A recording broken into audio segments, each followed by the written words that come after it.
I just want to introduce my guest today. His name is Deviance, and he said just call him Brother Dev.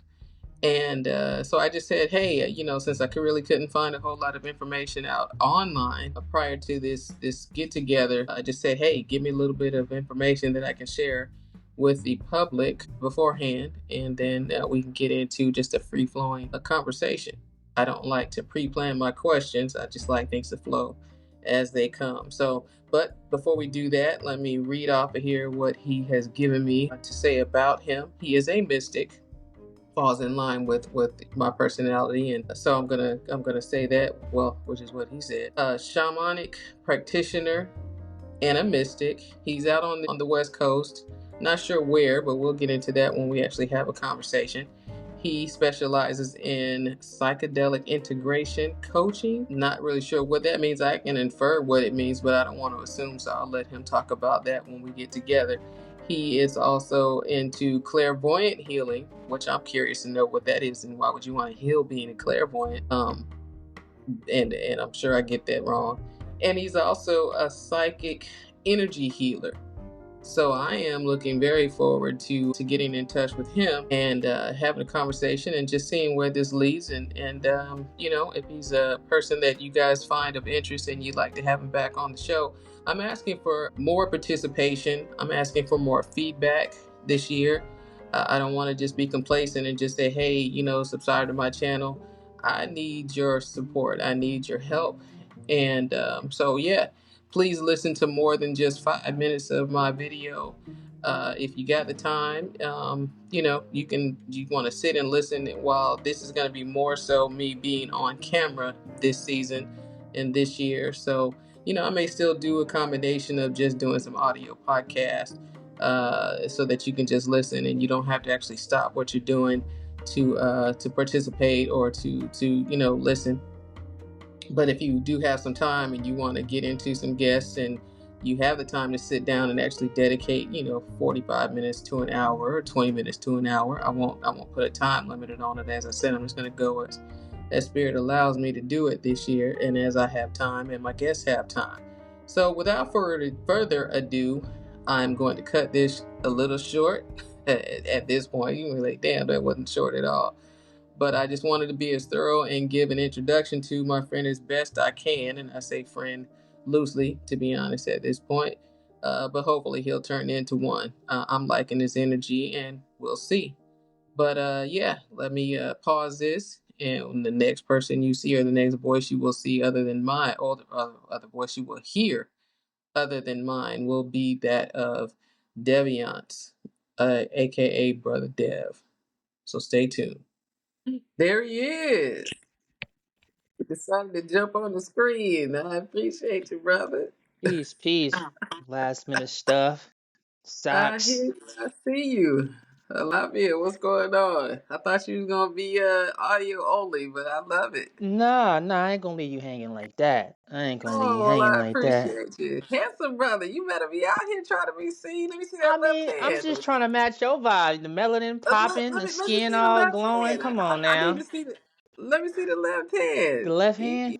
might be interested. Oh, okay, all right. We gonna see Oh what we can make yeah. happen out there. Yeah. I'm on a journey. Self-discovery.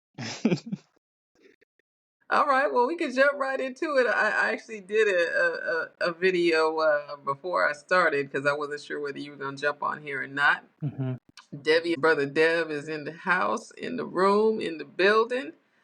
And we are both meeting this brother for the first time, everybody. So welcome to the podcast, Raye the Quirky. Yes. And tell us about yourself and why you chose to jump on my page. I'm honored for sure. But talk to me. How did you decide to do this? I know I asked the question if you would come on. So what about my spirit aligned with yours for you to say yes? Appreciate it. First, thanks for having me. Yeah, so, on my own personal journey, as an HSP, which you represent very well, I don't know if, to be honest, I'm not sure if I was in a group and you was in a group, but I Mm-hmm. noticed you sent me a message And that's what how you sent me a message about my I was talking about psilocybin mushrooms. And he was like, "Yeah, I Okay. could relate. I had a very deep experience." She was like, "We should talk." And I was like, "Okay, well, I'll do you one even Okay. better. I'll send you Yeah. a message on your WhatsApp." I went and seen your journey and I seen some of your posts.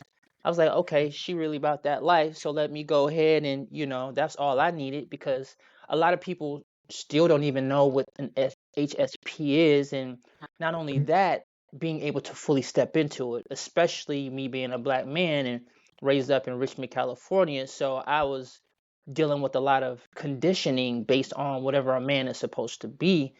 And Mm-hmm. so I had to fully embrace it. And then I'm really big in Carl Jung, and I really realized that a lot of the healing that I've been doing has caused me to, I wouldn't say I'm fully sensitive as like I used to be. Like I'm sensitive as far as my intuition, but like my skin is a little tougher, and it needs to be because I work with people.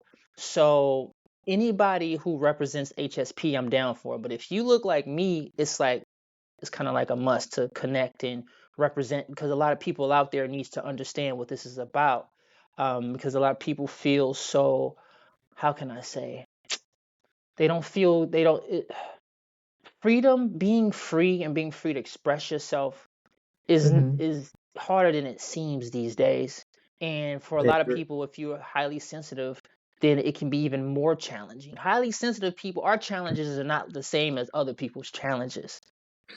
Preach, preach, brother, You know preach. what I mean? So You when we're have the floor. Yes. listen, when we dealing with other people and everybody's got an opinion, everybody's got a way to teach us, right? I know you've been in it where you're trying to find your way and you're Yeah. getting all this advice from people, but you're like, well, why is it so easy for them and it's not as easy for me? And it can make you feel like you're not adequate, and you're inadequate basically.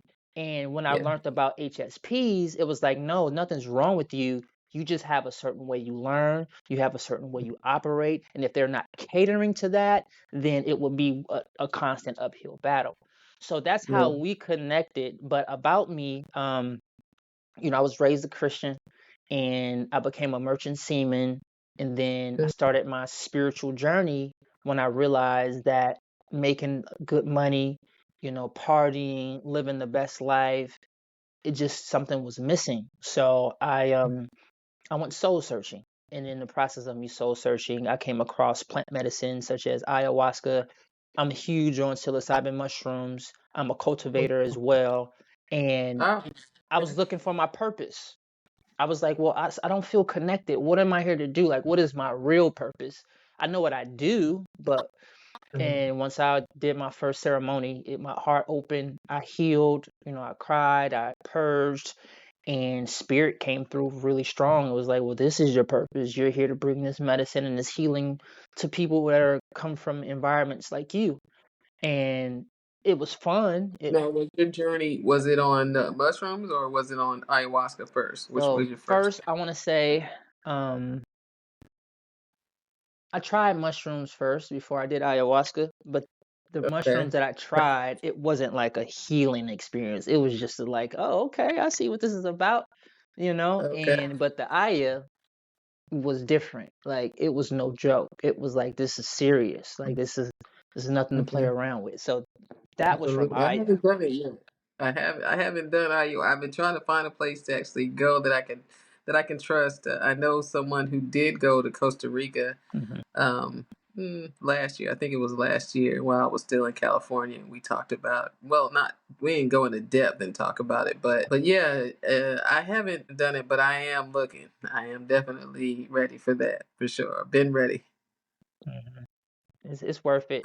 I was fortunate to. There's a guy by the name of Zappo Didio, and he's located here in Of course, that's California. his name. Hmm? I said, of course, that's his name. Exactly. Zappo Didio. Okay. And I was like, yo, I'm looking for Aya. And of course, he had some hippie friends. And he was like, yeah, I'll show you. And he took me. And then the shaman, she was a lady. And she played like guitar, harp. She sung. That was my favorite part of the whole experience was actually the music. But Okay. I was fortunate to know people that I could trust Yeah. who could because anybody who's interested in Aya, you definitely have to do your due diligence, because just like anything, just like a church, just like, you got some pastors who love you and some pastors who have other intentions. And some of these shamans may not necessarily have the best intentions. So you definitely want Sure. to be where you're trusted, so that way you're not being taken advantage of. Makes sense. Absolutely. I know it can be deadly if you get the wrong batch or the wrong person. That's yeah, for sure. hmm And not only And I that, ain't for trying women, not to to. cut you off, some women Mhm. go and they become, and some of these shamans and people that's helping the shamans start to take advantage of them in a non-consensual way. Mhm. I know I've Right. talked to women Yeah. personally that's had these experiences, and it doesn't make me the the part of me that don't like for people to be taken advantage of really comes out, and I wouldn't want that for anybody. Yeah, I get that. Yeah, Mhm. that's wild that and unfortunate that people take advantage of their gifts like that. But karma's real, and I'll leave it at that. Exactly. Yeah. Okay. Well, we can keep going. Anything you want to share before, even just from what you shared with me before we started, and I'm looking at what you're a mystic. Now, what does that mean to you to be a mystic? Exactly. A mystic essentially is someone who is seeking their own personal experience with source, with God. Outside Okay. of Well, a I'm a mystic. Bible, outside of religion, outside of dogma, I'm gonna figure it out for myself. And then you come There in you go. contact with that and you're like, oh, this is what it's about. And other Mhm. mystics know that you can only really be a mystic because it's one of those things where if you know, you know. It's something that you can't put into words. It's something that you can feel, and it requires you to open your heart and receive it, because, you know, I don't I believe there's more than one way to reach source, to reach God, right? You hear it in all these teachings. God is omnipotent, omnipresent. God is everything, everywhere, right? Well, if that's the case, well, why are you only teaching it in one way? And why are you not giving credit to all these other places and all these other people who've been on this planet years before you doing the work? That's So, right. with that being said, I study different religions, Hinduism. I'm really into shamanism. I study, Mhm. mystic Christianity, mysticism. Um, what's called Christian mysticism, Buddhism, Gnosticism, and Mhm. mysticism. And with that, it gives me a broader understanding of, wait a minute, these people have been on this planet studying, trying to figure out source for a long time. And let's say you're Mhm. my mom and you have a religion, and of course you're going to teach me everything you know. And then I'm going to go out in the world and I'm be like, hey, ma, but there's more to it. Now you might be the mom and be like, nah, son, this is what it is. You stay here This and is go. right. And I might be like, Yeah. nah, ma, I'm gonna branch off and I'm gonna start my own religion. And that's how a lot Yeah. of religions start, not in that order, but they branch Yeah. off from something else because we're constantly evolving. The world is too much information. You would have to die and come back so many times to figure all this out. And we So do. yeah, we do exactly that part. We can get into that too. Yeah. So to me, Uh, that's what as a mystic, someone who's finding their own way, finding what their purpose is, and is not swayed by what society and what man has to say about what mm, being spiritual is. okay. Good answer. Good answer. Good answer. Well, yeah, I guess I had never thought about. There's a lot of things that I just think, and I don't necessarily. Well, I mean, I talk to different people, but when you said mystic, I didn't think about that as it pertains to me personally. But I probably have been a mystic. Ooh, a long time. Well, I say a long time before I realized I was a mystic. When I think back to my childhood and just going through the different. Well, I won't say the different religions, but I wasn't raised to be a Christian. My dad, well, I want to say he wasn't having that, but he just was not one to go to church on a regular basis. He would go for holidays and stuff. But then I remember seeing my dad when I was a teenager, and I remember sitting beside him in church, and the preacher's going on and on and on, and my dad just kind of it's like, is it time to go? Mhm. It's time to go. I'm And hungry. but we've always we've always had a good, relationship where we talk about a lot of different stuff: relationships, religion, spirituality, and for a long time, I thought my dad was an atheist. My dad spent 2 tours in Korea, and as a young man, he went into the military at 17, and he was in Korea. I think he said he went. Well, he went twice. So I think his first tour was. I think he was about 17 or 18. He was the highest ranking private at the time. So he had his own, what they call them hooches, but he had his own, like, place to sleep. And he didn't, of course, sleep in barracks or whatever. But however that setup was in Korea at the time. Hmm. But I know when he came back, and I remember when we stayed in Denver, and when I would go visit him at his job, his office, he had these. And I don't think he has them. I haven't seen him in his house now. Actually, I'm gonna go. I'm gonna look around his house when I go next time I go to his house. But he has these. He had like these tall, thin, these like not sculptures, but like masks. Not even really a mask. It's hard to explain what they were. It's like a picture, but it was made out of whatever they had over there, and it was like these Fu Manchus, like these Asian looking people. And he had Buddhas, because my brothers used to make fun of me because I would kiss the Buddha. He had this little Buddha figure in his office, and but my dad's way, it's like my dad. I don't know. I didn't watch Star Wars, but I equate my dad to like Yoda, and that he doesn't really. He said to me, later in life, I'm asking him questions about different things, and especially religion. Like, why didn't you guys, you guys didn't tell us to believe a certain way? And my dad's response was, well, I left all these books around. You guys had all these books to read, to make up your own decision. But I'm thinking, but you didn't tell us. You didn't say, hey, here's some books over here. Here's some books over here. There's books on religion. There's books on physics. There's books on math. There's books on sexuality, which is how I learned how, about the birds and the bees was Hmm. not, it was a book. He handed me a book like I'm in school and was like, hey, if you got any questions, we can discuss it, but here you go. So, I guess I should have understood that was the way, but it wasn't a conversation to say, hey, we're going to let you guys make up your own minds. My dad, I'm gonna provide all this information for you, Encyclopedia Britannica at the time, whatever. But it's just there. So, it was interesting to have a conversation in my 30s and be like, well, Dad, I thought you was an atheist for the longest. He's like, why would you think that? Now, I still don't really know what he thinks. He has kind of listed himself as an agnostic,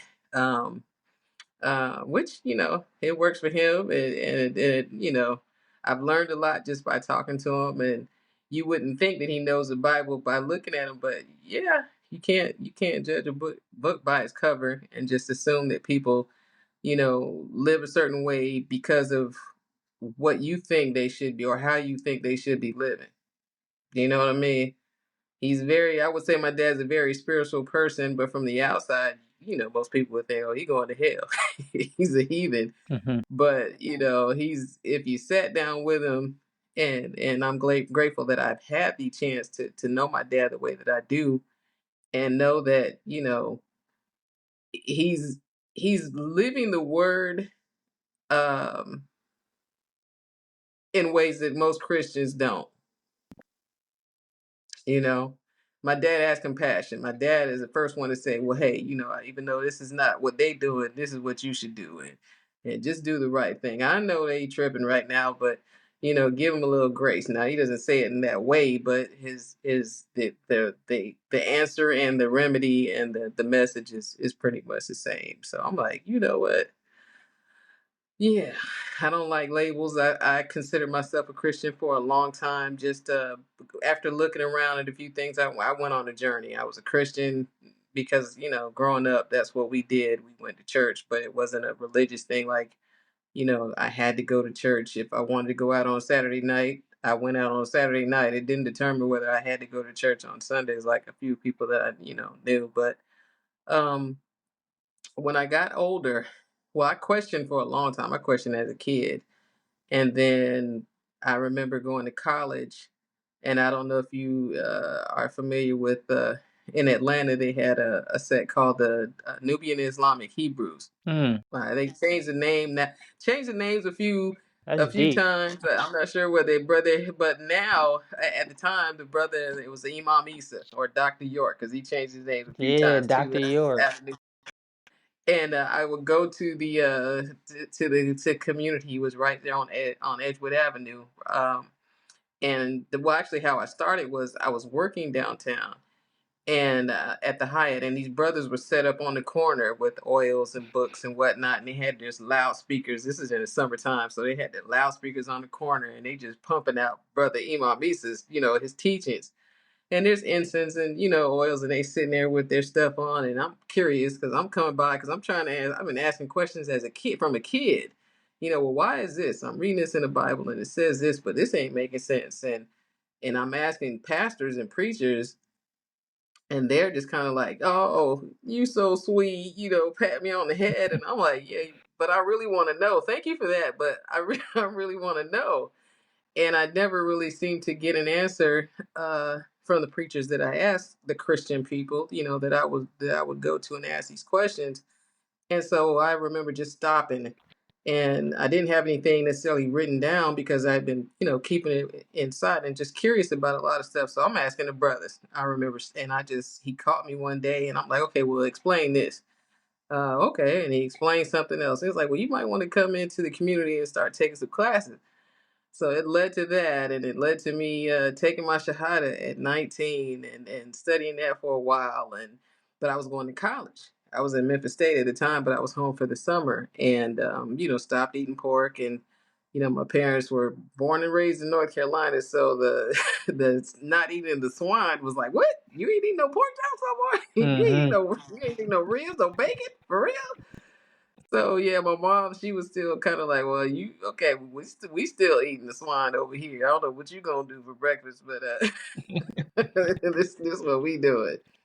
And but it was interesting enough. I learned a lot.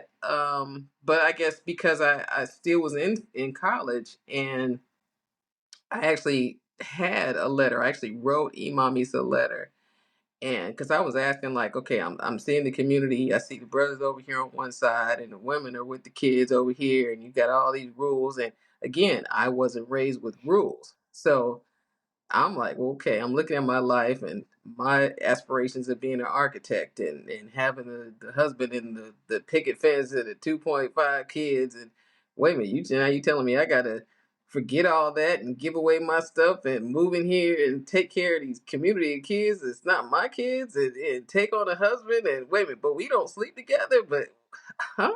Mm-hmm. So yeah, I wrote a letter because the brothers was like, yeah, you're gonna have to, you gonna have to come into the community system and live full time. And I'm like, yeah, I don't think so. So I wrote I wrote a letter to Imam Isa, and he wrote it, well, Dr. York, whichever he was at the time. And by the time he wrote me back, but yeah, he wrote me back and was kind of like, well, okay, you stay in school until you finish, but basically you bring that knowledge into the community. And yeah, eventually I got away from that altogether.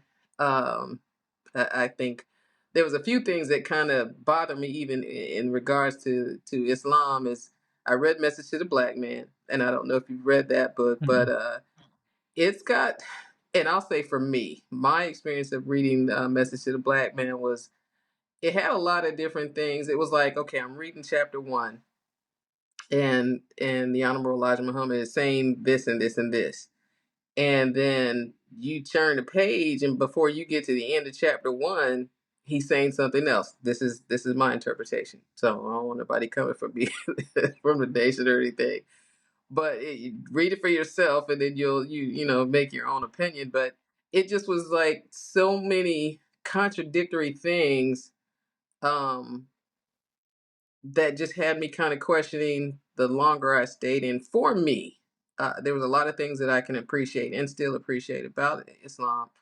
Um, but eventually, to make a long story short, I just decided at a point that, I don't want to have any labels associated with myself. I'm just gonna, I guess that's when the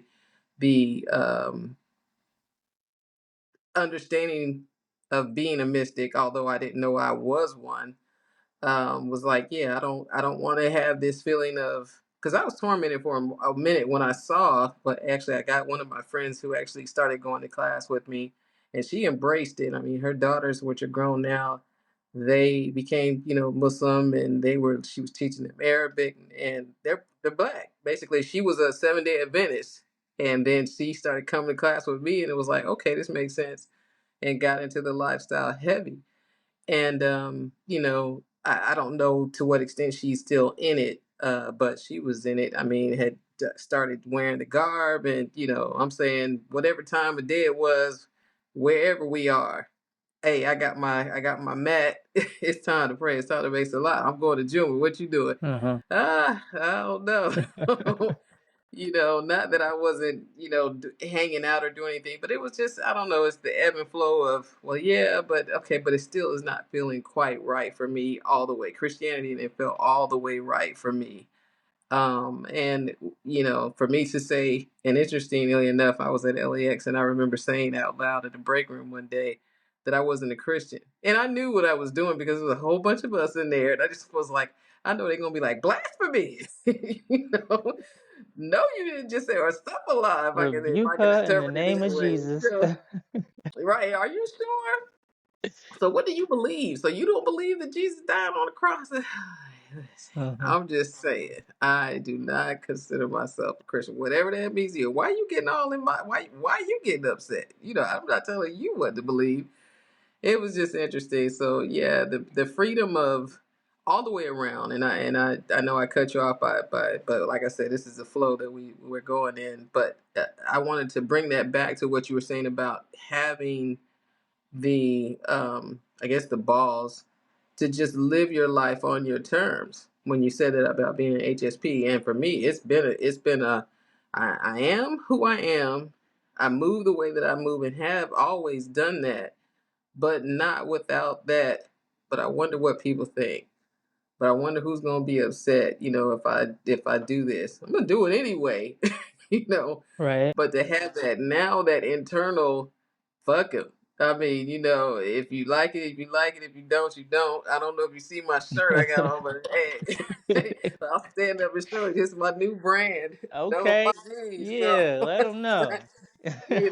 so it's taken a while, and I can't say I'm 100% cured of being, as people have called me, a people pleaser and too nice of an individual. I don't like that term. Like I said, I don't think you can be too nice, but I guess I kind of get the concept. But yeah, this is a journey, and I'm glad to. It's interesting as I understand myself, and I'm glad that you said learning about yourself. And I want to ask you, how long, when did you realize you were highly sensitive? Carl Jung, I learned about him again through my dad. So I've known that I was an INFJ. I went to see my dad in Texas, summer before my senior year in high school, and my dad set me down with this book, Carl Jung book, and it's in his actually library. I'll take a picture of it and send Hmm. it to you. Go over there and visit him. But he was like, "Hey, sit down here. I want you to take this test." I was like, "What is it?" He was like, "Just sit down and take this test." So I just sat down, took the test. I'm gonna do a podcast with my dad, so it'll all make sense. He's a really cool dude, but I took it, and I've taken it over the years, and it's not really moved too much. But I'm an INFJ, so for those that don't know, maybe it's time for you to do some research. But I've known that about myself, but didn't necessarily know that I was a highly sensitive person or an empath. I don't think that's an inference you can make automatically from especially at 17. It wasn't something that I went out searching. I think it was my dad just maybe trying to validate maybe something that he knew about me. Hmm. Again, didn't share that with me. Maybe Right. it's because of the generation that he comes from. My dad's 81, so it wasn't a whole lot of conversation, and his mother passed away when he was 10. So Mm. I guess as I'm saying that, it makes sense why and how he communicates and moves the way he does. But But yeah, all of this stuff that you have here that I introduced you as psychedelic integration coaching, I'd like to get into doing something like that. I did have, as I shared with you, as you mentioned, my sessions or experiences with mushrooms. I trusted myself. I didn't really have anyone that I felt that I wanted in my space to experience that with me, or to try to usher me through whatever I was going to experience. Because I've been on this journey and been a loner for so long, I trust me. You know what I mean? I'm my own battle buddy, if you will. I know Hmm. I know what I'm gonna do in certain situations. I know what I if I gotta do something, if I'm forced to make a decision in with the quickness for survival, I trust me. If I'm work even with the people that I work with at the airport at LAX, and there's so many people there, there's not too many people that I can say that I would trust my life with. And I worked with them for a long time. So Hmm. with this being an integral part of my life, that experience, which was life changing, as I said to you, for me, I still, when I think back to my coworkers there, yeah, I can't think of maybe one or two. But yeah, I still would take that journey by myself. Yeah, and I'm glad I did. The Hmm. times that I did do it, it was a gradual understanding of dosage and different strains that I tried, and but yeah, when I say life altering, mind bending, but I know that if and interestingly enough, how do you? I got so many questions about that, because I've been looking like how, and I don't want to spend like 20 grand for somebody to teach me how to be what I already know I could be for someone, as far as providing a safe space and just being there, and but to get people to trust you to be that safe space, I think that's probably more of a journey than offering yourself in that regard. So what talk to me.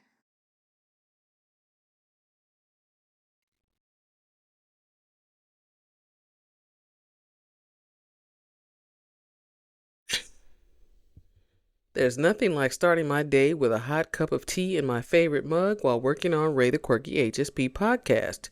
It's my little ritual. Fuel for deep thoughts, honest conversations, and let's be real, a few passionate rants. This mug isn't just a mug, it's a vibe. A reminder that HSPs, empaths, and introverts like us deserve a moment of warmth in a world that can feel a little too cold sometimes. Want to sip with me? Grab yours at noapollofuckinggs.com and let's keep those conversations flowing, one cozy sip at a time.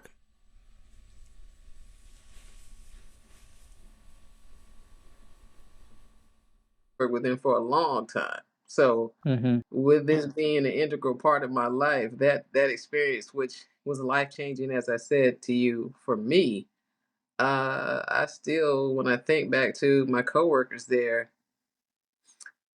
yeah, I can't think of maybe one or two. But yeah, I still would take that journey by myself. Yeah, and I'm glad I did. The Hmm. times that I did do it, it was a gradual understanding of dosage and different strains that I tried, and but yeah, when I say life altering, mind bending, but I know that if and interestingly enough, how do you? I got so many questions about that, because I've been looking like how, and I don't want to spend like 20 grand for somebody to teach me how to be what I already know I could be for someone, as far as providing a safe space and just being there, and but to get people to trust you to be that safe space, I think that's probably more of a journey than offering yourself in that regard. So what talk to me. Shut up. I yield the floor. So give me a second so I process everything because you said a lot. You said a lot, and Absolutely. a part of me wanted to interrupt and say this, but I'm like, let me. Please do No, anytime. Anytime. I'm the type of person where I need a notebook so I could just remind myself that, and I could just stay focused. But okay. First of all, shout out to your dad because I like I could tell just by the way he was fathering you, he was real old school. He's like, I'm gonna give it to you. You have free will. If you interested, it's right here. If you're not, then and I love talking to older men because I have so many questions. And I was actually in North Carolina for a little while and I went out there to do some healing work and then I went to South Carolina and I met this guy. Well, he was a brother of mine and I talked to his father. He was like 90. And his Mm-hmm. father grew up in some very different times. I have 1,000 questions, and then I'll get to what we was talking about. But Mm-hmm. and I remember I was just asking him so many questions, and my buddy, he was like, "Damn, Dad, I didn't even know that about you."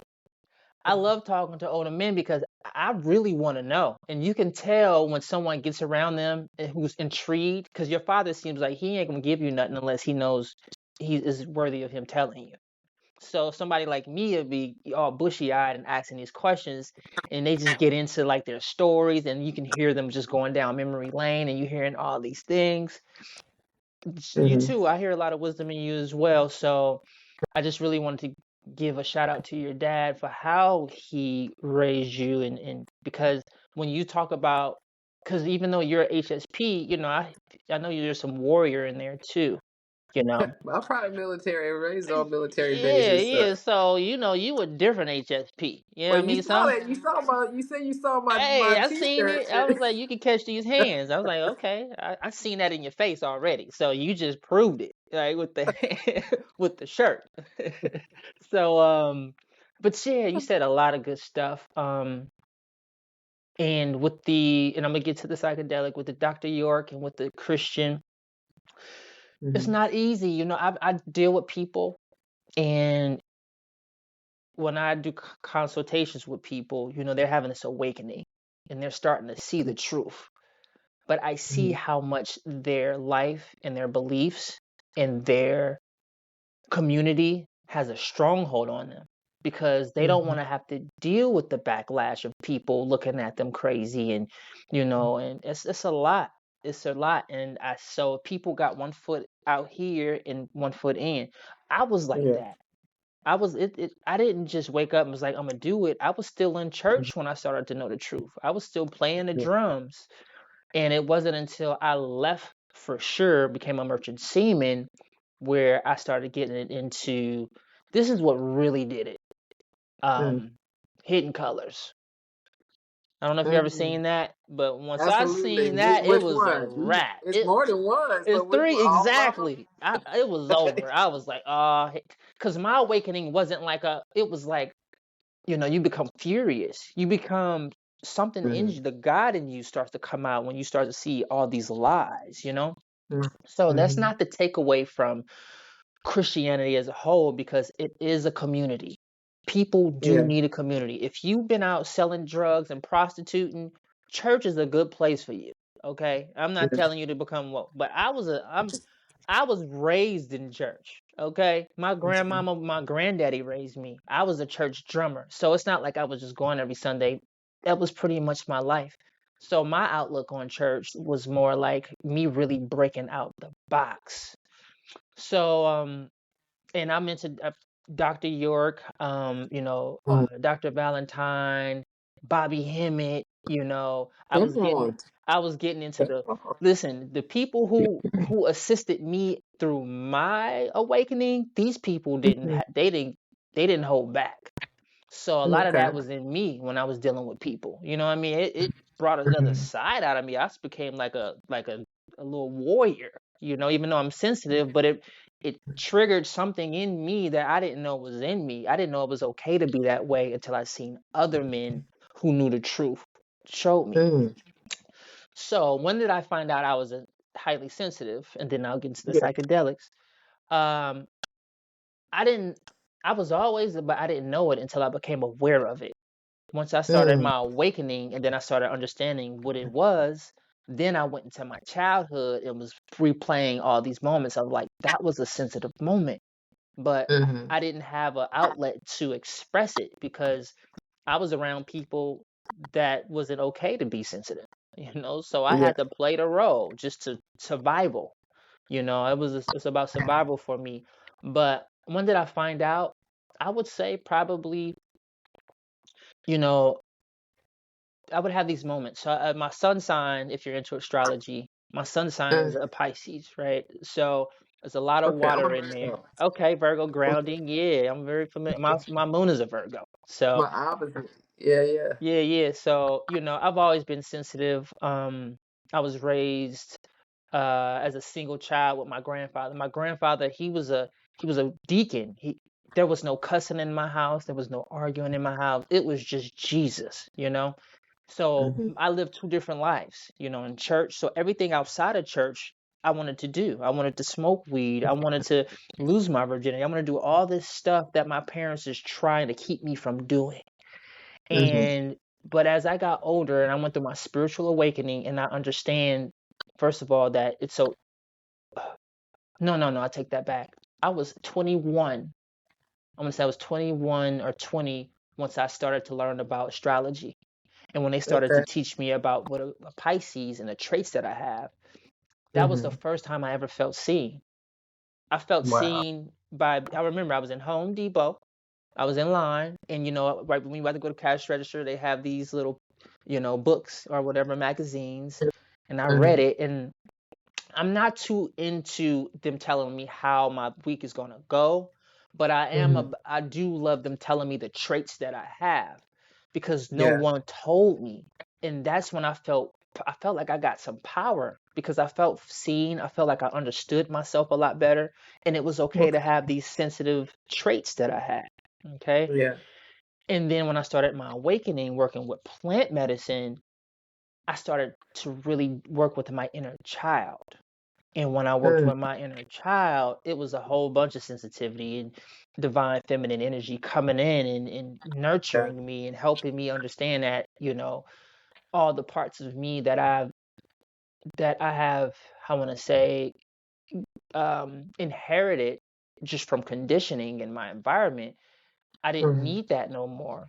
When you're raised in public schools and you're around people who just rough, it's about surviving. It's about, you don't want to be a victim. After being a victim, you learn how not to be a victim. So you build this persona.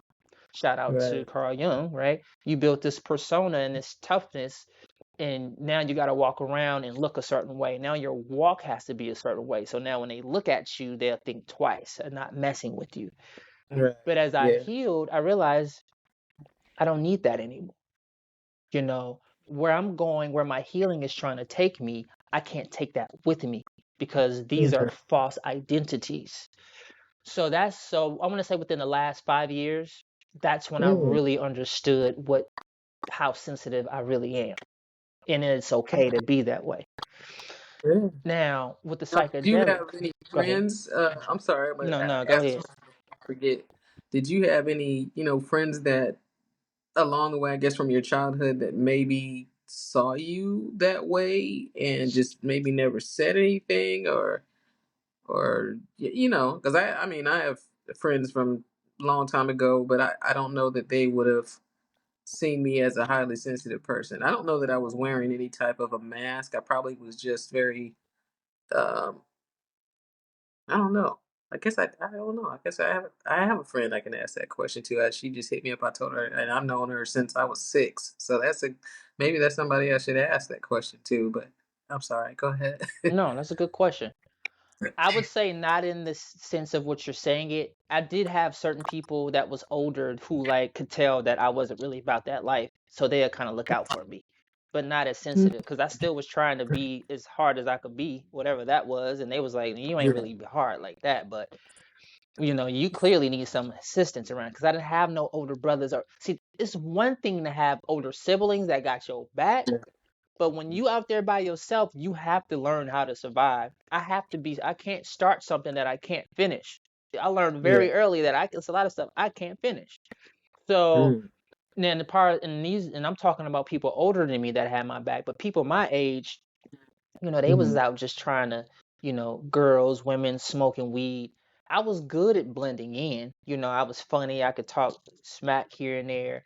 But when it Yeah. came down, because a lot of the people that I grew up with, they started getting into guns. They started what we call funking. So a lot of the people Mm. that I was with all the time, they were shooting at people and they were getting shot. So Wow. for me, I always felt like I had angels around me and I was grateful. And I always knew that my grandparents prayed every night and I knew that I was part of that prayer. So I didn't Mm-hmm. have anyone who seen me as sensitive. They see me as a square. They see me. Okay. I always wanted to do the fun stuff. I didn't want to go with y'all and fight. I didn't want to go. I didn't want to carry no gun. I didn't, and they knew that. Mm-hmm. Um, as far as, and you had a question with the psychedelic. I forgot exactly what. So how do you? Yeah, my question was, how do you get into uh, being a trusted person or a safe place for people who are looking for that type of healing or yeah. I always been good at holding space Hmm. because of my sensitivity, Me too. right? Yeah. Because people, random people, Mm. They and see you and you don't see you. I think listen, that's what it yeah, they is. do. I've had some of the most randomest moments, but after a while, I started to realize once I had my awakening, it was like, this is what you're here to do. So Mm-hmm. once I started sharing my story, Mm-hmm. um, I didn't think if I was trustworthy or not because when my awakening, I just started being more myself. I started embracing my sensitive side, and Mm-hmm. then when I started sharing my story and I started getting this transformational experience with psychedelics, I'm I became like a Jehovah Witness for psychedelics. I'm telling everybody, You need this you medicine. need this, And then slowly for surely, I started holding space for people, my family and then friends, and then when Wow. I started a group online, and then, you know, just people started reaching out and they felt comfortable. And I guess it's in, spirit in who I was. As long as I was operating in my authenticity, their Mm-hmm. spirit, their soul was able to connect with that and they was able to trust me. And fortunately, each session that I've had, I've worked with women, I've worked with people of different races, and I'm glad that they were able to trust me because there's a very vulnerable spaces to be in. Yeah. You never know what people are going to do. You never know how a woman feels, and she's vulnerable. So there's been times when I'm holding space for people. I'm like, I'm so glad that I don't have this animal nature, these lower chakras that wants to Yeah. come Think out and take advantage of people because it's a blessing. It's a real blessing to be in this position to do so. So I think that's what it is. My own story and showing up. Yeah. yeah, so it's and when you say your family, was it hard for you as far as your family to did you feel comfortable changing or once you realized who you are, was that an easy transition for your family as far as acceptance? Hmm. Well, I gotta be honest. When I say family, I'm not talking about my immediate. I I'm got I'm talking about you. people who's Your like, "What's family up, cuz?" you chose to be. Grew up, and the Okay. ones who were like, "I've been thinking about that." I'm like, "Well, I got you." As far as my Okay. family, I still don't even think they fully get it. You know, Yeah. um, they can try to, but the eye can't see what the mind doesn't understand. And Mm-hmm. they're dealing with whatever they're dealing with, and they know they can come to me if they want to, but I'm the type of person where you're either going to love talking to me or you're not, because I'm not going to pacify you, especially if you're my family, right? I'm going to give it to you raw and uncut. I'm going to become a mirror, right? And a lot of people just want somebody to pacify their point of view. If I see something, I'm not here to tell you what to do, but I am here to let you know that I'm not going to um, just take in you not taking accountability for your part of it is really important. So to answer your question is, um, and it's bittersweet because I really wanted my family to see that. I wanted them to see that I'm here. I could help you. But Hmm. part of my growth was realizing that I can't help people that don't want to be helped, and that was a tough lesson to learn. Yeah, that's true. That happens. I got friends, and yeah, I want you to keep going because I can interject and I can throw in my little 2 cents here and there. But yeah, something else that you said I'm really curious about. When I heard you say this, clairvoyant healing. And I don't know if you watched the video that I had on there when I was going across the bridge into Savannah. And the first time that I actually went into Savannah as an adult, and the experience that I had, I didn't see visually, but I could hear slaves. Um, Not knowing anything about that area, didn't know anything about that area. I had never been to Savannah. Didn't know I was born in Savannah. Of course, you know history, but you could live right there in the state, and I'd never been down there, and I guess I didn't think of, even though I may have heard it in U.S. history class about the march to, Savannah, and, all this stuff that burned down Atlanta to get to Savannah. And then he realized, oh, it's so beautiful. I don't want to, I'm just going to give it to Abraham Lincoln, all of that stuff. Okay. Yeah. But when I got there to have that in body experience of hearing slaves, and I mean, it was just like, I don't know how old you are, but there used to be this old show in this, I guess it was in the 70s or 80s. And then the guy that's on NCIS New Orleans, he was a young man, and he could, I don't know, it wasn't called Jumper, but him and this dude, he would like solve things that happened in different places, and he would just jump through time. And that's how I felt. I felt like I'm in my car. It's 1994. I'm driving across the Talmadge Bridge, and everything goes dark on the other side of the bridge. Mhm. Once you get into South Carolina, it's dark. And as soon as we turned onto 46, well, off of 170, it was just not 170, but we turned off of the road to Savannah off of 17 onto 46, and I was back in the 1700s. My sister was driving, and all of a sudden I'm hearing slave mass. It was like I'm in a movie theater, and you know how the sound is. You can hear certain things is over here when you don't really hear anything. I'm Surround in sound. this ear. Yeah, I mean, I'm in surround sound in my car in 1994, and I'm hearing in this ear. I'm hearing the dogs. I'm hearing white slave owners holding dogs back, and in my right ear, I'm hearing the panting, and I'm trying not to get. I've been running for the last 5 miles. I done ran through the ocean or the marsh, and I'm trying to get it with the scent off my body in the water. And I'm trying to be down here, but somehow he found me anyway. And I don't know how close this man is to me, but I'm just hearing it. And I'm in my mind, I'm on the road. It's clearly paved, but I'm seeing in my mind dirt road, the road that I'm on. I'm looking over to my right, and it's after midnight that we're driving through here, and I can see the moon shining down on the marsh because it's high tide. You from California? I know out there they don't have tides, but on the East Coast, tide comes in and out. And when the tide is high, typically after midnight, the tide goes out about 6 or 7 o'clock. If you're on the beach, when people go out and walk, I learned all this, of course, from living down there. But at the Mhm. time, I didn't know nothing about no tides. But I just remember looking over in the dark and just seeing these bulbous trees that they have down there, and just the water and the reflection off the water, and I'm just thinking like, what damn century am I in?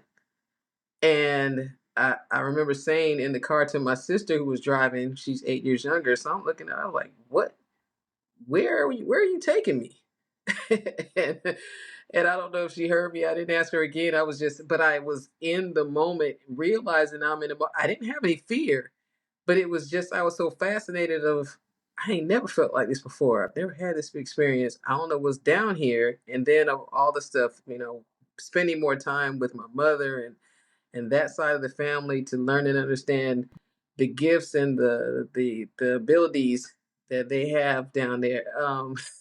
So what I say all that, we can get into that, as many episodes as you want to come back. But the clairvoyant healing, what exactly does that mean? Because I'm like, do I need a healing? I can't predict when I'm gonna have these episodes or things that happen to me.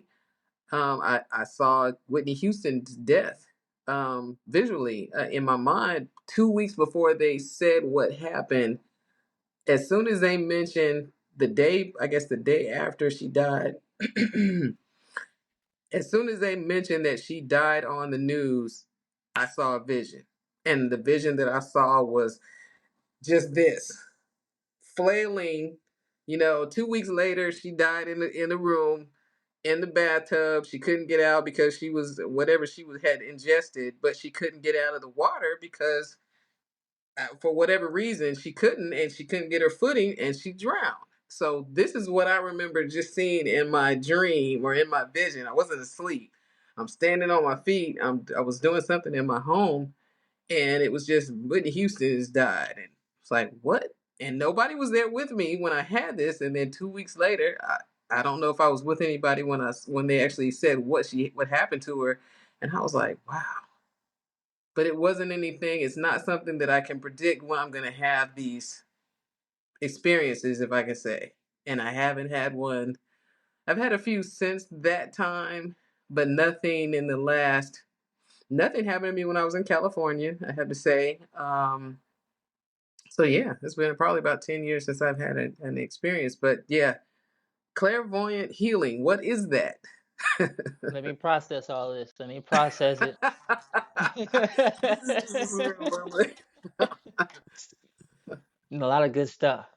So, first of all, um, there's a lot of talk about what really happened with Whitney Houston. hmm And the fact that you said whaling, right? I mean, she's taking a bath. She ain't in the ocean. She's taking a bath. I'm pretty sure she took 1,000 baths before that one. So I'm gonna just leave that Yeah, at that. Okay. right. Um, so first of all, your experience in the car. You hmm said you heard, you said you seen. Did you also hmm feel? Um, no, I can't say I didn't feel anything. I just, it was just very, very, the audio was just as I, real as me and you I'm talking. with you. I'm with you. So clairvoyant is clear seeing, right? That's clairvoyance. If you can see hmm stuff, that hmm if you seen that what happened with Whitney and it happened, that's clairvoyance. Okay, Okay. clear Yeah. seeing. Clear audience is a thing too. It's clear hearing. So clear audience Yeah. is for people that hear stuff. I asked you if you felt anything because there's clear sentience. Clear sentience is people that feel stuff. And Yeah. clear and Well, no, I didn't feel that's anything fine. That's in that. fine. I mean, Yeah. you normally people might experience one, but you experienced two. You hmm experience clear audience if you heard it. If you hear hmm stuff that normal people can't hear, that's a psychic ability. That's clear audience. And if you hmm can see stuff that people can't see, that's clairvoyance. hmm Clairvoyance is using spiritual tools and meditations to heal. Gotcha. Hmm. I just want to know. I don't know. And I told my dad when I had this experience, I shared it with my father, and his first thing that he did, gotta love my dad. First thing that he did was he sent me this link. He didn't say anything queer. I was like, "What do you think about that?" And he was like, "Well, he didn't share his opinion with me, but he gave me this link. He sent me this link on and I'm trying to connect my phone because it's looking like I got two ports in here, so my microphone is connected to my phone. But anyway, but he sent me this link on, I guess, this predictability of this has been a while. This has been probably about 15 years ago. But he sent me, and basically he sent me to this website, and the website was uh like let's say there's 5 cards, and they're turned over, and I might not be doing this justice, but just from what I remember, and then so underneath one of these cards is a yellow heart, So concentrate and look at these cards and press, A, B, C, D when you feel like you know which one it is. I don't know what that was supposed to do because I failed miserably. I mean, some of them I got right, but I think that's just the odds of choosing.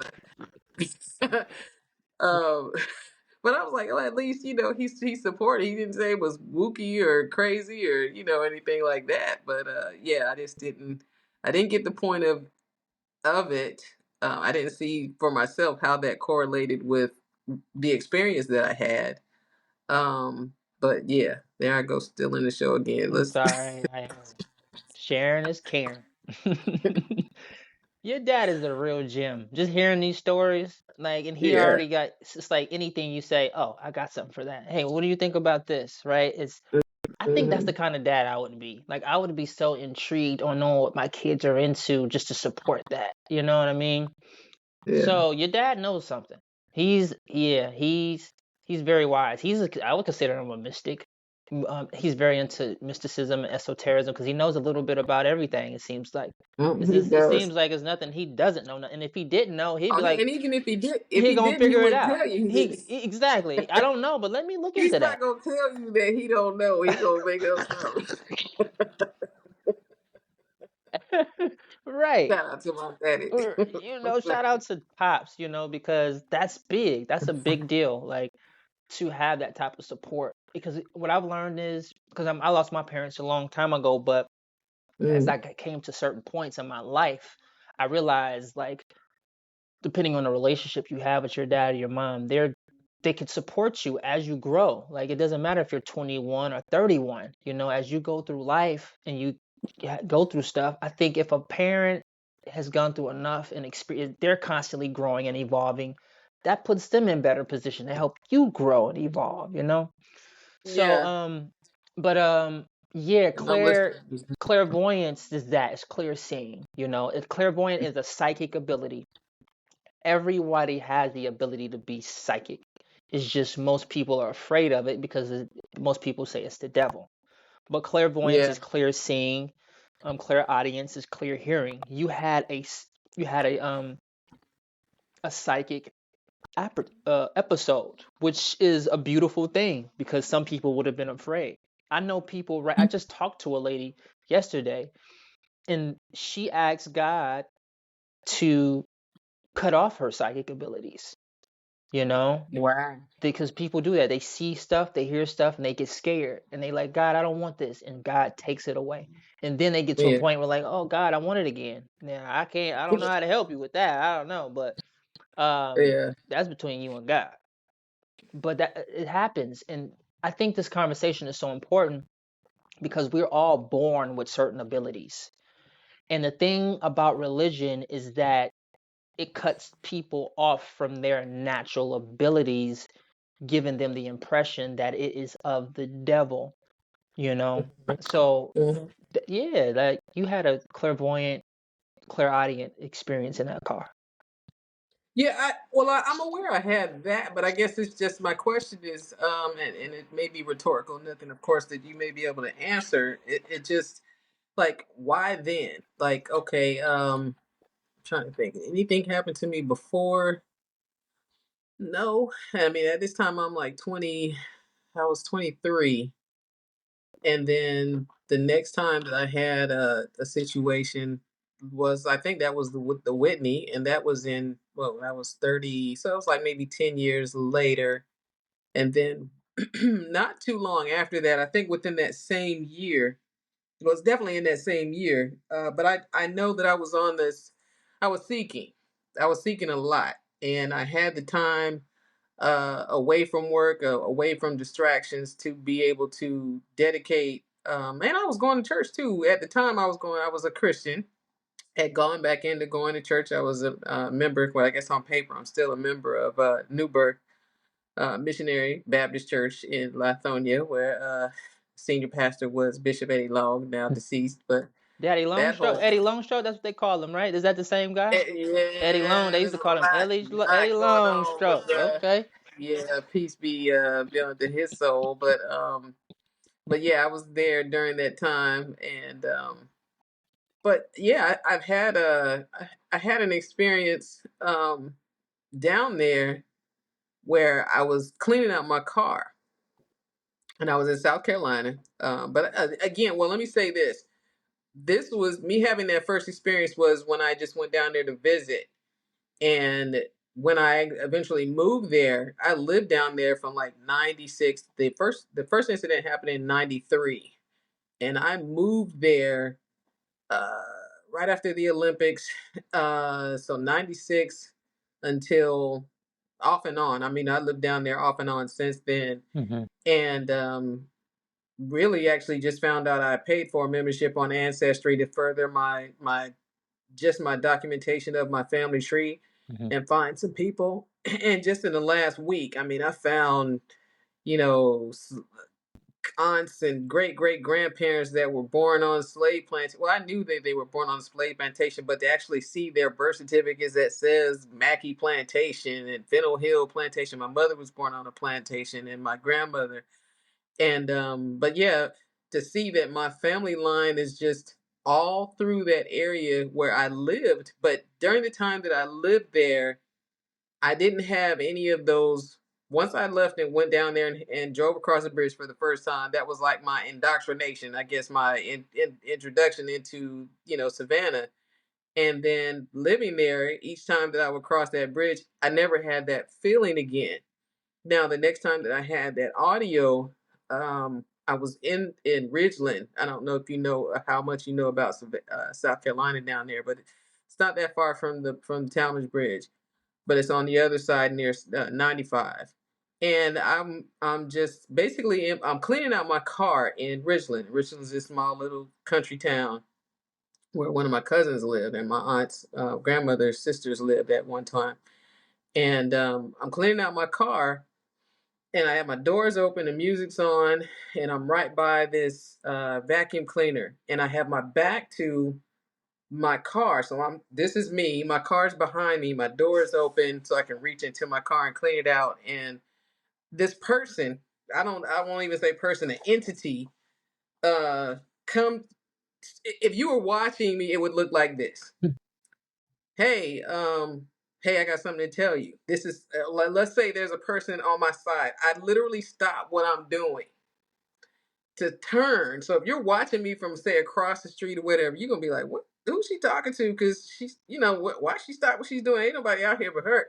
And I just literally kind of turned because I felt like it was this person on my right side specifically, and it was just like a hey. Somebody gonna come up here and somebody's gonna approach you. Didn't say time frame. Didn't say somebody's gonna say something to you in the next 5 minutes. Somebody's gonna say something to you, and this is during the time that I'm going to church, but I'm not going to church, but I'm seeking. So I remember, plain as day, I hear this voice. Hey, somebody's gonna come and ask you, who your people, because down there they say, "Who for one you?" I'm Geechee Gullah.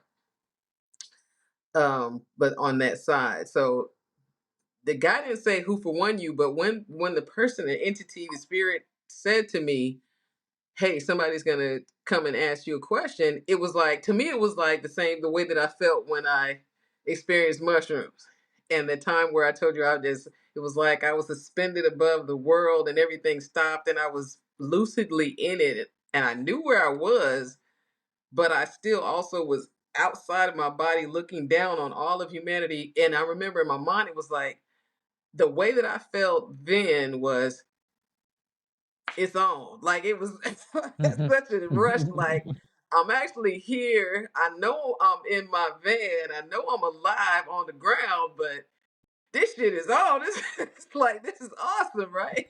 So this is the way that I felt when it was like I'm asking. I had been asking. When I say I've been seeking, I've been like, okay, God, I want to be the best version of myself. I hadn't gotten into yoga. I had tried meditation, but my spirit was open, and it was like, okay, whenever it happens, whoever, however it comes. And so when I felt this, had this feeling or this conversation that I could not see this person, it was the same kind of feeling that I'm explaining, where it was like, okay, I got an assignment, or for the lack of a better way to explain it, it was like, okay, I hear it. I'm ready. If this is, it's like boot camp. Hey, get your ass up. You know, this is it. I don't know when I'm gonna get that call to get up. This was that. Uh-huh. And so it was like, okay, I'm alert. I don't know when it's gonna happen, but cool.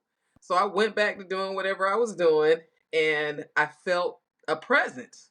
Now, like I said, it's the day. Nobody's out there with me. Cars are going by, but it's a sleepy town.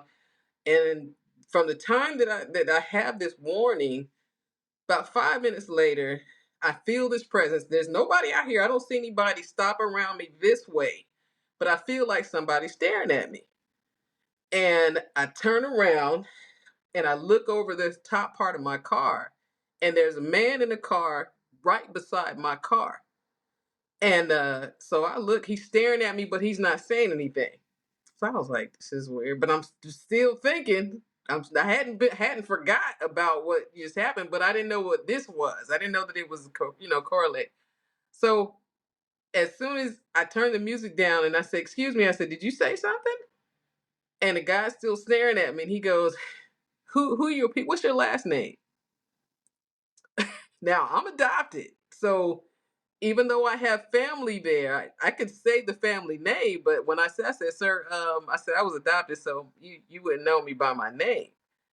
And so he asked me something else, and I said, "Well, do you know?" And I named one of my cousins or something. I said, "Do you know them?"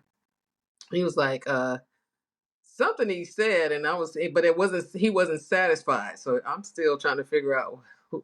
I'm thinking back to the 5 minutes, and like it's interesting that this man just walked up, Uh-huh. asked me who my people were, and somebody told me that he was going to ask me who my people were. So, but it really ended up being a joke. So as he's asking me all these questions, I kind of look over it like that, and on the hill that the guy came down was my uncle, well, my aunt's husband.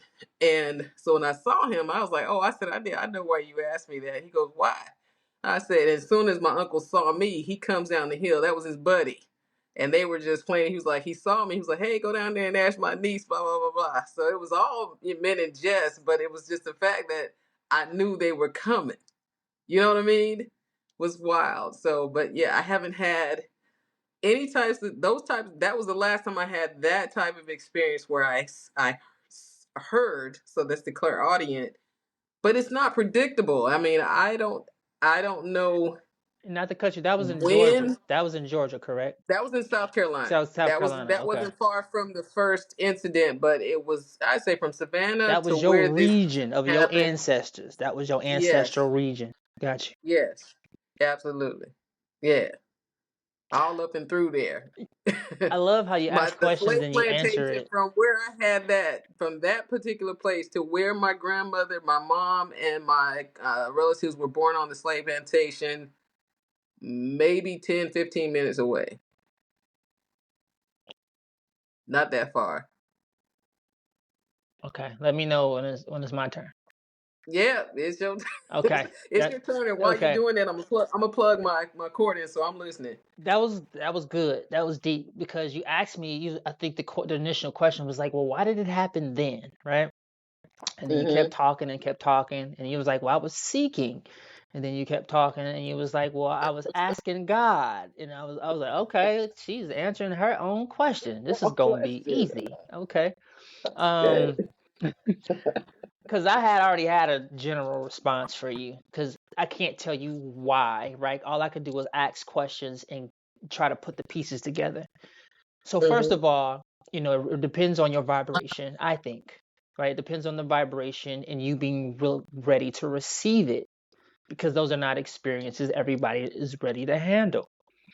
Mm-hmm. You clearly was ready for it and you were asking. So Yeah. God did what God know how to do. God, when you ask and you're ready, God showed up in a very mystical type of way, right?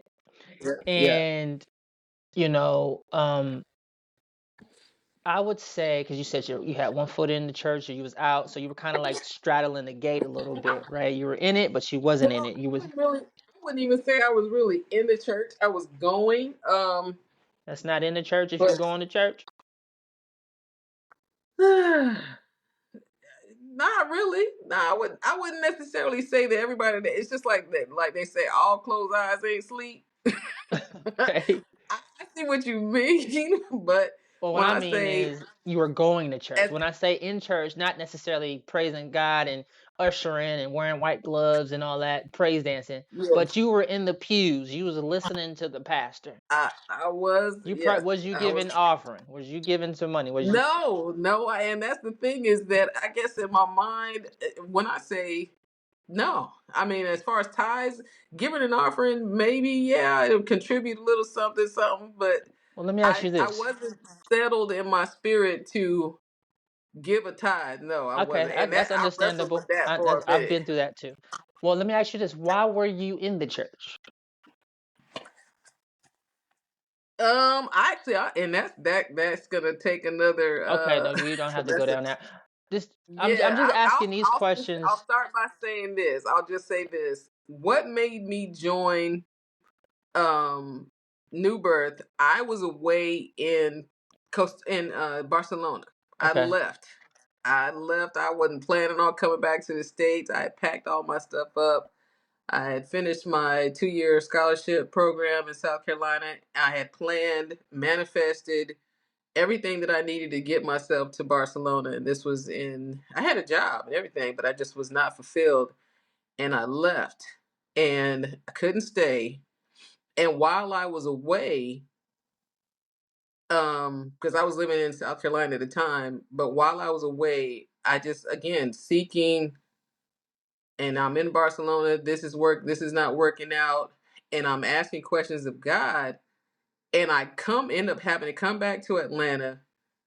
I get back to Atlanta Wednesday night. They have a Bible study service. My mother is going there because she relocated from South Carolina back up to Atlanta. So I go to this. I go to this service, and all of the questions that I have been asking God as I'm walking the streets in Barcelona, and I'm between Barcelona and France, and then France to Germany, and it, the route that it took for me to get back to the States, and me still wanting to figure it out how I was going to get to stay over there, make it work. And it seemed like all of the questions that I asked and had in my mind of like, why did I, but you got me all the way over here, God, but shit ain't working. And when I went to that Bible study that night, it was like Bishop Eddie Long was talking just to me out of that big ass church. And all of the questions, and it was so, well, you thinking this and such, and you're doing such and such, and the sermon was for me that night, right? Hmm. And so as I'm listening, I'm like, okay, well, maybe, because I think literally one of his statements was, and you thought that you were doing this, but that's not what God had for you, but blah blah blah.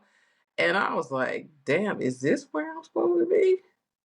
So I joined the church. So I'm back in Atlanta at that point. Like I said, I moved back. I was relocating back and forth between South Carolina and Georgia, changing my driver's license every other year between Georgia and South Carolina.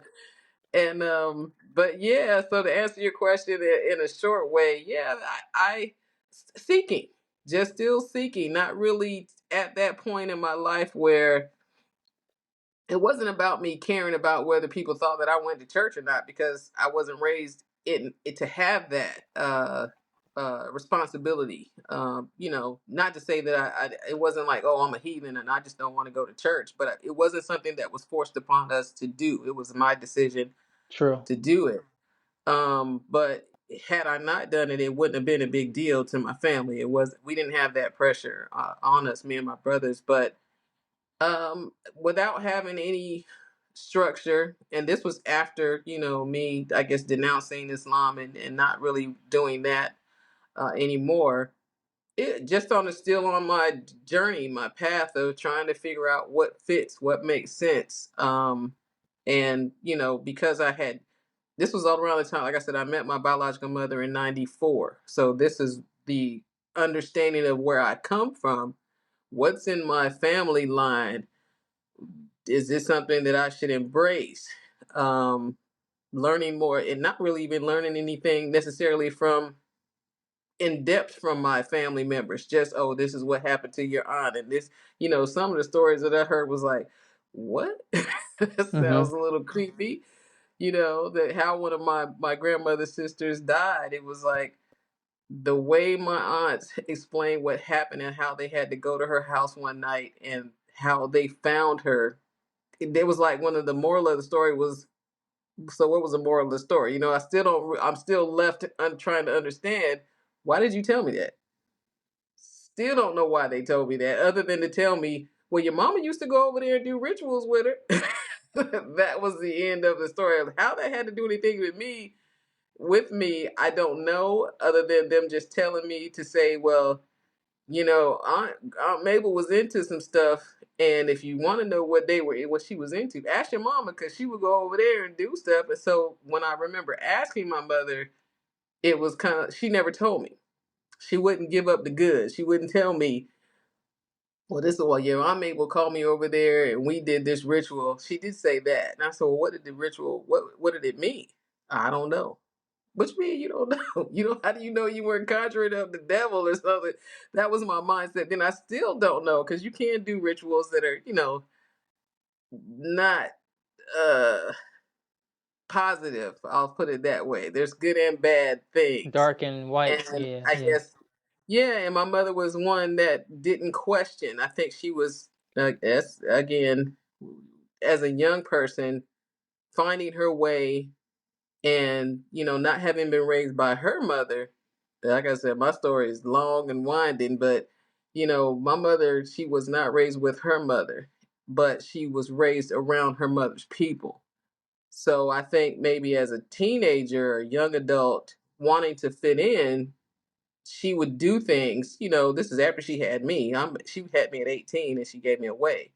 So between in her late teens, in her 20s, once we met again, she would tell me the things that she would do, and she took me to this person and had this reading done, and was and I'm like, how does these people, because I said, well, you can take me to this person, but and we hadn't known each other very long, and I said, well, she's going to have to tell me something that even you don't know. And when this woman told me some stuff, and I was thinking, like, what in the world did I just find myself in, as far as this family line? Yeah, pretty deep. My mom had a nail shop, and I hadn't known her. I don't think I knew her 30 Before you days. get into the nail shop, I'm Ah! following. I'm with you. But I need you to I'm Alice understand in something. Wonderland. I'm telling you. I'm You with said, you. well, you I'm said with let's you. take a whole hour I, or two. I'm. It's making sense to me. But Okay. when I ask you a question, that means I'm driving, right? And I want you to be in the passenger seat, because I asked you, did you give me an answer to help me go where I'm going? But Yes. All right. if you take the steering wheel, then Uh I huh. might forget where I was going, right? I got you. I got But because what you are saying is good, is valid. I'm not taking away from it. I mean, I'm learning more about you, and I'm learning more about your journey. you. So I Yes. just don't want to feel constipated with what I was trying to say. I hear Okay. you. I hear you. So Probably anytime we learning each other, yeah, so we are. stop We are. being This is our us. first official conversation ever, right? I'm So loving it. I hope you are. I am. I mean, it's teaching me patience. Look, I live But alone, so this is like, wait a minute, I got your attention. What I got is attention. right, yeah, yeah. It's all good. I'm as you can. I spend 90% of my time alone too. So we're gonna get back to your mom though, because that is important. That is important. Okay. But what I was saying is, if I can get back to it, when I said straddling the gate, I get it. You were just seeking. You were in the church, seeking, just trying to find your connection, trying to figure all this out, and you just so happened to be in the Yes. church at the time, right?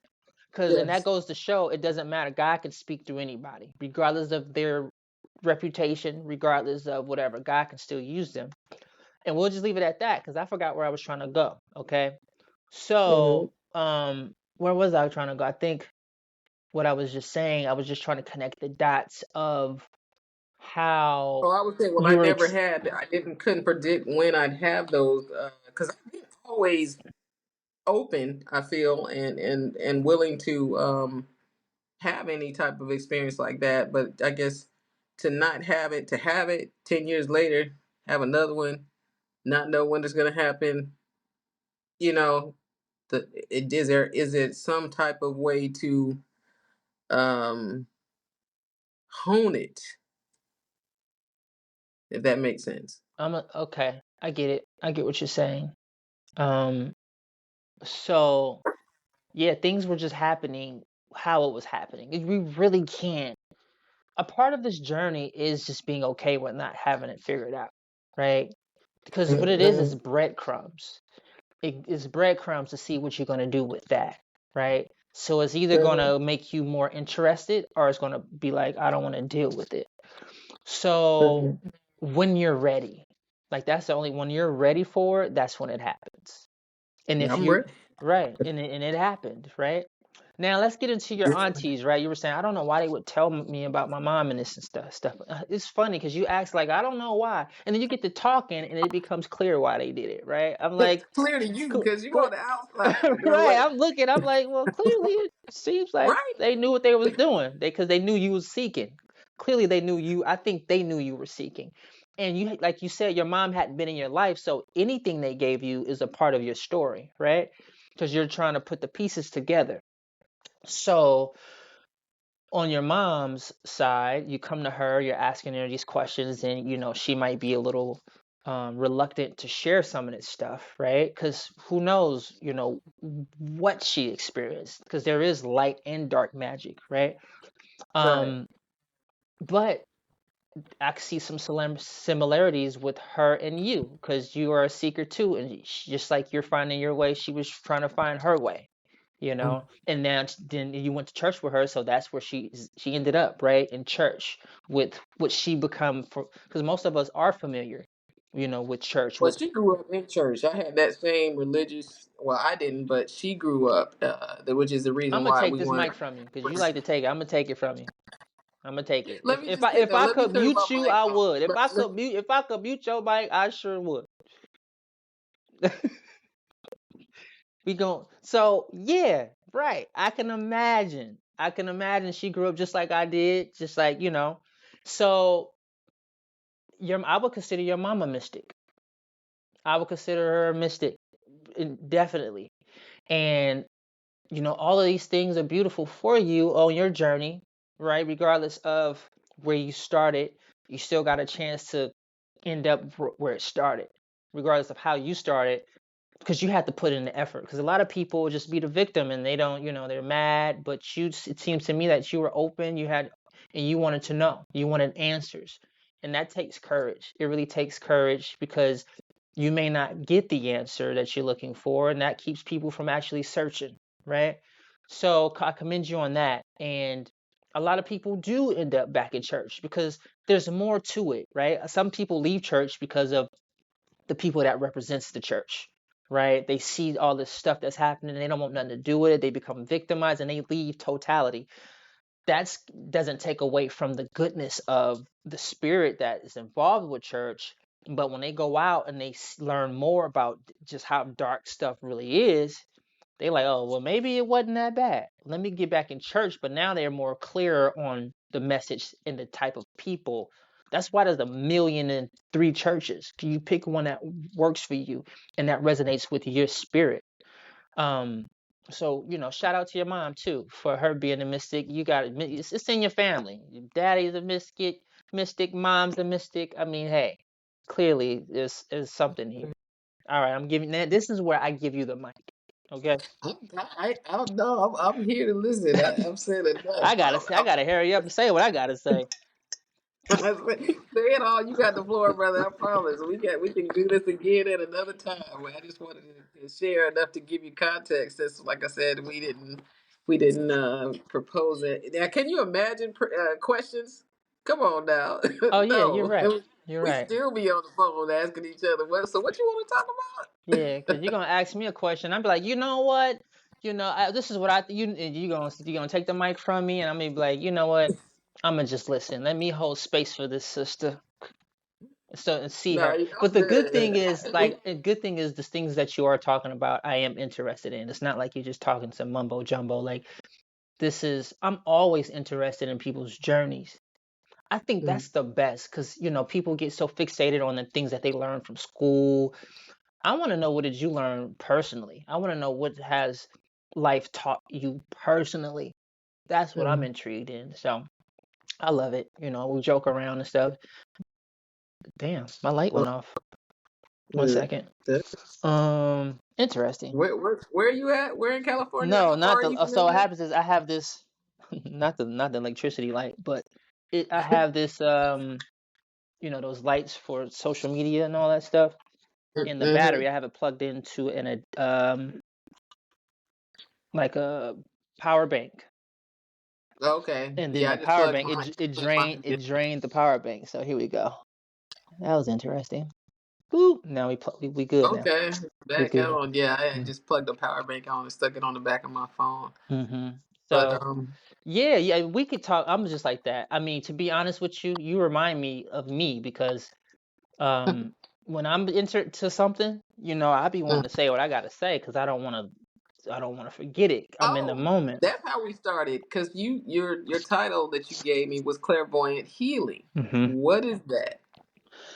Um, clairvoyant healing is basically using your clairvoyance along with meditation tools and modalities to give your chakras, your aura, your spiritual body a healing.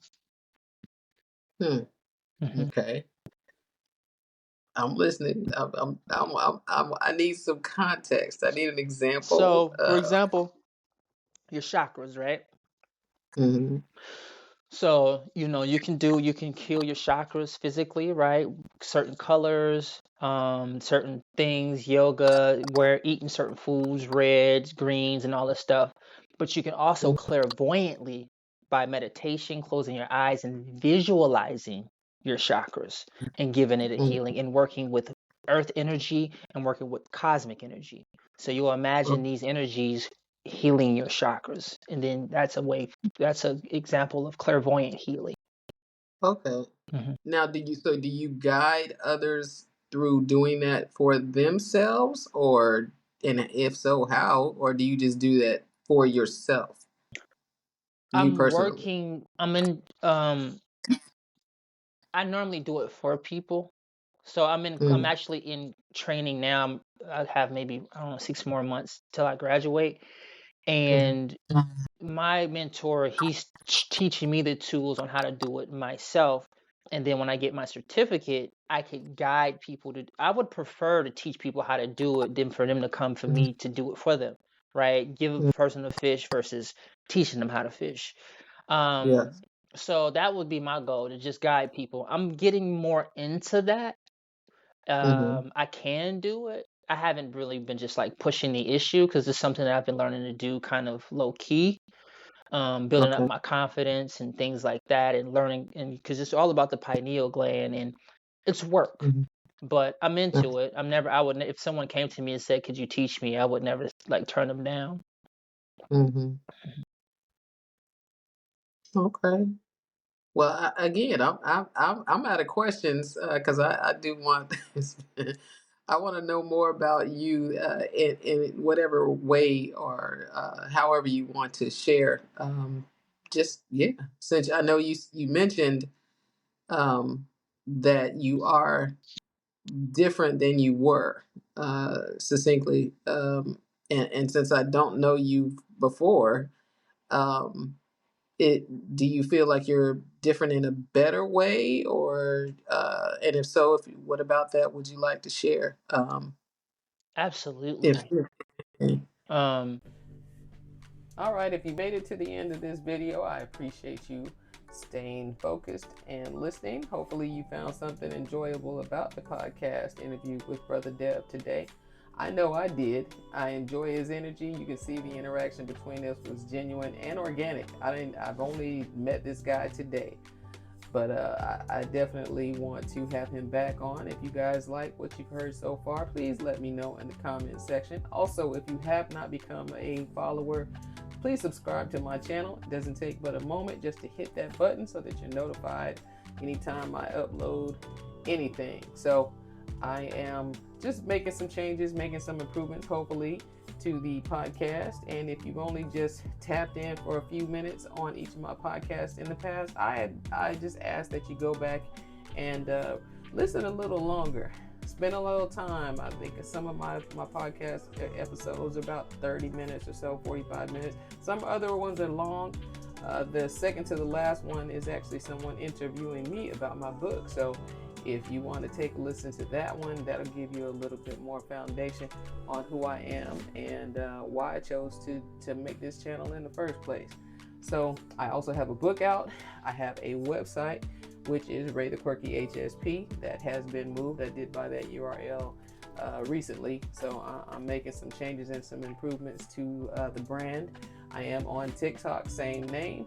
I am under my I am Theresa Raye on Instagram still, but I'm working to get that name changed. But you can find everything that you need that pertains to this quirky channel at RayeTheQuirkyHSP.com. So I thank you again for your time. Please hit that like, share, and subscribe button. Share it with somebody that you feel would benefit. And until next time, I appreciate you.